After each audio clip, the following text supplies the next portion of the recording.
Καλησπέρα κύριοι και κυρίες.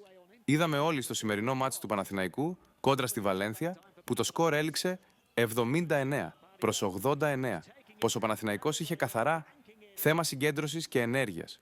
Όπως ξέρουμε όλοι, η Βαλένθια είναι μια ομάδα που τρέχει το γήπεδο. Και αν δεν τρέξεις, θα σε τιμωρήσει όπως και έγινε. Ο Παναθηναϊκός είναι αδιανόητο να είναι αδιάβαστος σε ένα παιχνίδι που είχε 10 μέρες να προετοιμαστεί. Φαίνεται καθαρά πως και με την προσθήκη του Φαρίντ, αλλά και του Γιούρτσεβεν, που γύρισε σήμερα, πως ο Παναθηναϊκός έχει θέμα στην θέση 5, δεν γίνεται να κάνει κάθε 2 μήνες μεταγραφή ψηλό και να παίζει 5 με το Μητόγλου. Όσο κατά την άποψή μου ο Σόρτς θα έπρεπε να παίρνει περισσότερες προσπάθειες, ειδικά σε ένα μάτς σαν και αυτό που ήταν καλός.